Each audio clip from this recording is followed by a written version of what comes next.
Good morning. I'm learning. See, got this now. I'll probably always have it for all of my videos. I don't know. Got coffee today.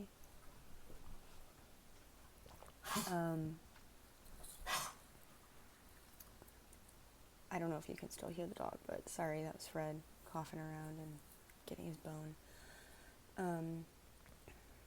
It is officially September, so I will be incorporating self-love September videos into my channel and talking about some of the things that I've struggled with and the things that I am doing better with.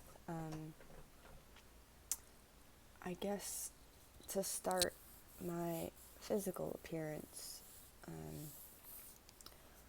for a very long time it was a problem. There was a point in time in my life where my hair was like straight and flat, and it was never actually straight, but it's so fine. It just needed to be trained. I was never taught how to take care of curly hair, or wavy, whatever this is. So for me, my hair is a thing of power for me. I've always wanted hair like my dad's side of the family. They've got big curly hair. But it's fine like mine. Some of them. So I didn't think that you could have curly hair and also it be very fine in texture at the same time. Plus I was constantly being told to brush it out, and that's like the number one thing you don't do with curly hair is brush it. So that's always been a struggle for me. It's like I always would look at myself and think I was this ugly human because I didn't have curly hair. I had really bad acne up until the pandemic, honestly. Like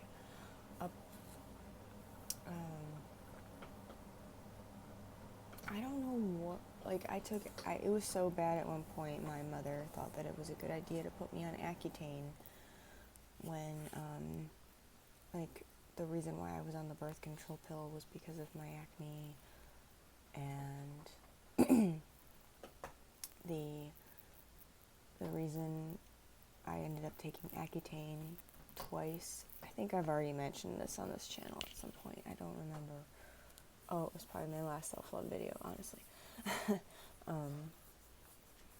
Possibly. But, yeah, today we're just going to focus on my physical appearance since that's what came up first. So, the mindset that was instilled in me from a very, very young age is that I'm ugly. I don't know where this mentality came from. I can speculate because my mother had a lot of insecurities about herself that she kind of thrust onto me, if you will. That roll of the R was necessary.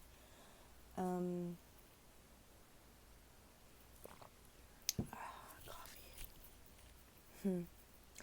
Not only did she thrust her insecurities upon me, I think honestly, because she never said anything out loud to me. That's where I don't understand. Like, there's a disconnect. I wonder if a lot of it had to do with the stuff that she was feeling and thinking while I was in the womb. And now, realizing that I am, in fact, neurodivergent to some degree. I've just taken it and ran with it because I didn't know how to process it. And I didn't have any support from either of my parental figures to kind of manage that emotional disconnect, because I look back at pictures of myself when I was a kid and I'm like, why did I think I was ugly? I thought my nose was too big. I thought, I have ugly brown, like this up here, all of this up until about here right now is all my natural hair color. And it's not an ugly color. It in my opinion, years ago, it didn't work for my skin tone. But the reason why I felt that way was because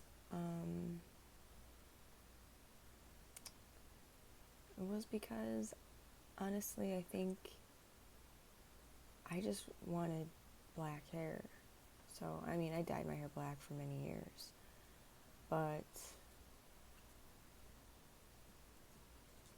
I wanted the more pallid, emo, goth skin tone naturally without having to, put makeup on and stuff. And not going out in the sun, for me, that really kind of gets me to that point. And I would wear like a foundation shade lighter than my skin tone, which it wasn't enough to like not look good and blend in with my skin. It just didn't look right. And in photographs, it doesn't look right. I don't even wear makeup anymore. I stopped completely. I think honestly that was part of my problem too, was from the time I was old enough to know what foundation even was on my I was wearing it because I wanted to cover up the acne. So a lot of my self-love struggles stemmed from my self-confidence and my physical appearance. But it was never like my physical body. Like I never had any eating disorders really. I never struggled in that way with like, I have a weird relationship with food. Now I understand that it's more of a, probably an autism thing, ADHD autism thing, that I just have like, I forget to eat. It's not even that, it's not even like, I forget to eat, and then when I do eat, I'm like, oh my god, I'm so fucking hungry, I gotta eat. And then, I try to keep myself, routine is good for me. I've known that since I was young, but getting routine was so hard because I grew up in a household where there was literally no routine at all. Because, that's what happens when you live with a narcissistic mother who has her own insecurities and her own problems that she refuses to deal with. Being a cycle breaker is fun. Anyway, this is not to bash my parents in any way. It's just the fact of the matter and the truth. And I'm not going to shy away and be quiet about the truth anymore. That is also like a section, I guess, of self-love that I can talk about, but I'm not going to talk about it in this video. I'm going to try to stick to physical appearance. So, as far as like eating disorders go, like I never really had one. I never felt like I was fat until when I was married. I did get fat. My heaviest weight was almost 160 pounds, and I'm 5'4". Well, I was 5'3", but then like I think with doing yoga and stuff, my spine has actually elongated itself, so I've managed to gain an inch, so that's cool, or a quarter inch. I don't know. I don't remember what my height was before, but it doesn't matter. Yeah, so I was fat at one point, and But the problem is I didn't notice really until it was in my face. And, because my body holds fat pretty well. Like, it distributes itself evenly. So I didn't really notice it until, like, I no longer had a jawline. It was, like, round. My face was more round and less, I don't know what my face shape is, oval, I guess, but it just had less angles, I guess. I couldn't really see my chin anymore. I had a double chin when I'd smile. I didn't, as I've lost the weight and gotten older, I have dimples I didn't know I had. And I don't know, maybe that's just from being in your 30s, but it doesn't bother me. Like, the prospect of aging doesn't bother me the way it bothers other people. But during the height of my, we'll say, mental breakdown back in January,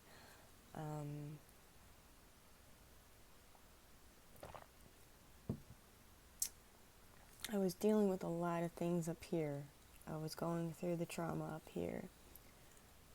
And I was doing a lot of mirror work at my altar because I have a mirror, which I need to clean now that I think about it.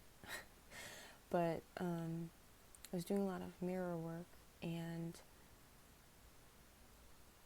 I was also, I started doing the curly girl method and stuff like that. And, like, the more my hair started to do what it was doing naturally and curling up and,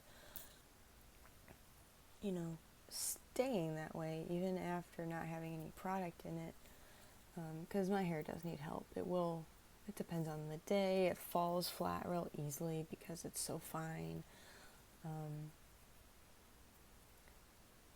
But as that was the thing that I wanted the most out of anything else growing up, was I wish I could have curly hair like my dad's side of the family. I just wanted curly hair. And my mom always said, you always want what you can't have. You always want what you can't have. Come to find out, I fucking have it. And that blew my mind. And that was the moment I stopped hating how I looked. Oh, sorry, I wasn't planning on getting emotional this morning. But when am I ever planning on getting emotional? But yeah, that was. Now, I had prior to this revelation started. It was like after I left my husband, I really started to kind of focus on me for the first time in my whole life, really. I mean, I had to move back in with my parents, so that kind of delayed a lot of things, and I'm still really delayed because of all of that.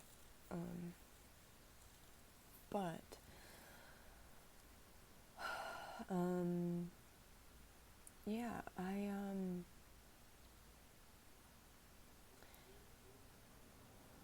when I realized, like, when my dad's mom died in 2020, August of 2020, so August 29th, so just a couple of days ago was the 2-year anniversary of that. And we found, like, all of these pictures started to emerge of her and my grandfather from when they were younger and they had first gotten married. And I would look at those pictures and I'm like, oh my God, I look like Ma. I look like my grandmother. Because for years and years and years and years and years and years and years I was told I looked like my other grandmother, my mom's mom. I was told that I look like my mom. I was told, and like, it was like, normally that would be like, okay, cool, fine, whatever, but for someone who was focused so closely on, this is how I kind of realized I was on the autism spectrum, because one of the things about having autism is that you look at yourself, you stare at yourself in the mirror. I look at myself in a mirror every time I look past it, and it's not because, or a window, anything that has a reflective surface, I'll end up looking at myself. And I've done it forever, and ever and ever and ever. And it's not a vanity thing, it's just, I don't know what it is. I don't know why I do it. It just is something I've always done. And, my siblings do it too. And I don't know, it's just something I've always done. And I'm very observant. And I'm very, nitpicky is not really the word, but I was very observant, and I would look at myself, and I would look at pictures of my mom and my grandma, and be like, I don't look like either of you. I don't know what you're talking about. I don't know what you see, but I don't look like you. And I never had any pictures of reference of my other side of the family. I had no photos for reference of my dad's mother or my dad's grandmother, my great-grandmother, who died in like 1970 or something like that.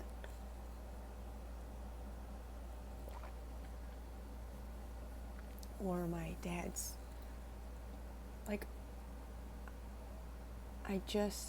in all of the photos I had of my dad's parents, they were older. I had no reference of how they looked when they were younger. And once I finally did, all of the pieces kind of started to fit together for me about my image and my self-image and the way that I saw myself. Because also at this time, I was losing a lot of weight because I was going through mental health things, so I wasn't eating, but also I was working out. I was eating less, let's say that. I was eating less. I was learning to try and get into yoga every day, and I did yoga every day for like probably 4 months straight. I was fit. I was, thin. I was muscular. I mean, I still am, but I'm just, haven't been vigilant about it as much. I've been more doing stretches, but instead of like toning and everything. But the more I spend time with my father's side of the family too, like his siblings, I'm noticing how they look, and then I look at me and how I look, and my physical features and stature and all that stuff. And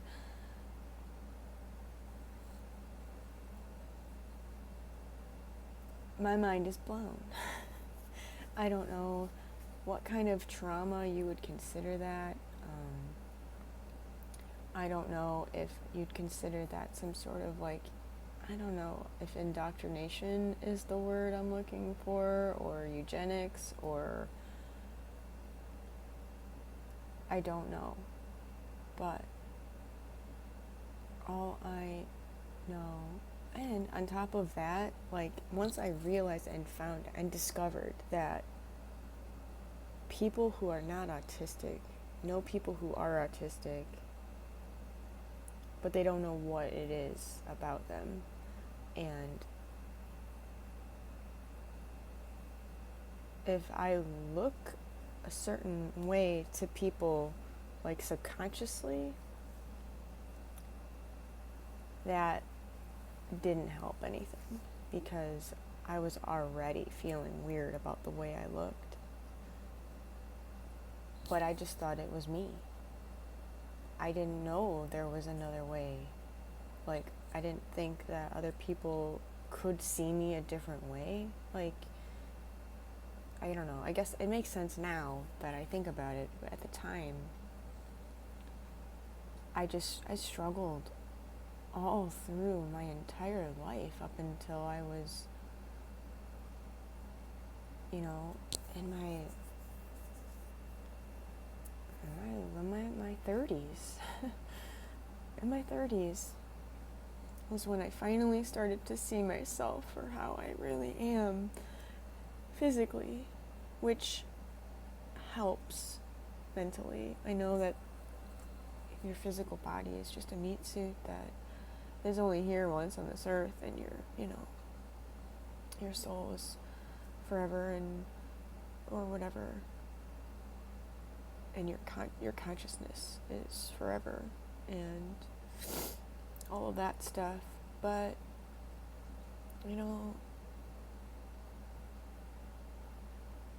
I was so focused on the physical for so long, and I think the internalized misogyny has a lot to do with that as well.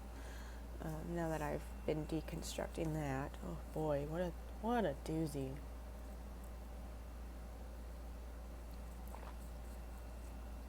What a fucking doozy. But yeah, I don't know. This is a ramble. I kind of try to stay on topic. I don't know what. This is just part 1 of my self-love September videos. I don't know how many more I'll make or have this month. It's only the 2nd, so hopefully I'll have some more. But for now, that was struggles with my physical appearance, and yeah, maybe honestly I could probably talk about this for another half an hour, but it's early. I have to get ready for work now, and it's one of those things that it's really hard to talk about because it's so trivial. It's so trivial, like, but it affected me, and I could never figure out why for so fucking long. And I've been deconstructing why I wore so much makeup. I've been doing so much shadow work, guys. So much shadow work, and I'm still doing shadow work. It never ends, but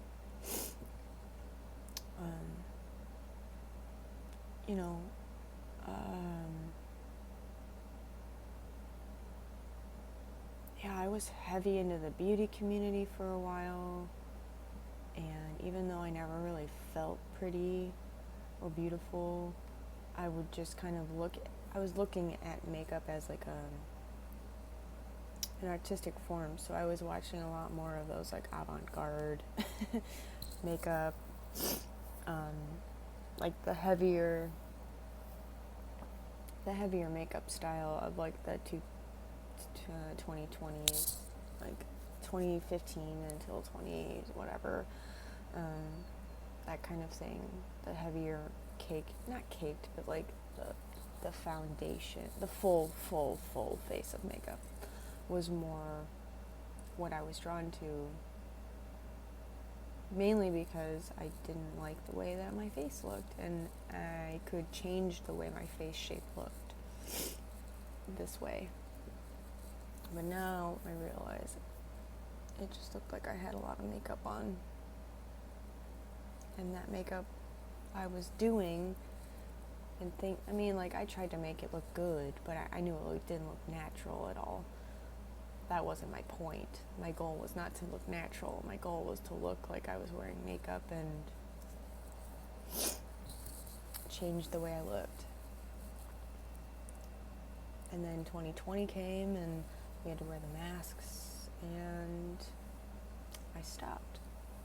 I also realized the narcissism, and I didn't want to be involved in the fucking drama anymore of the beauty community. Like, I just was there for the videos, like, of the tutorials and the chatty get ready with me and stuff.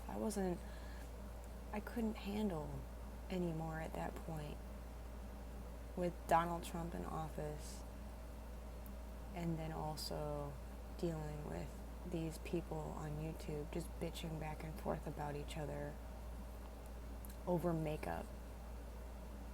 Like, there was a disconnect that I just was like, you guys are seriously bitching about makeup while the world is literally crumbling around us, and you're gonna focus on this and yourself, and that's it. That's when I realized, like, this community is a lot more toxic than I realized, and I can't be a part of it anymore. And after that, I've been subscribed to not a single beauty YouTuber at all.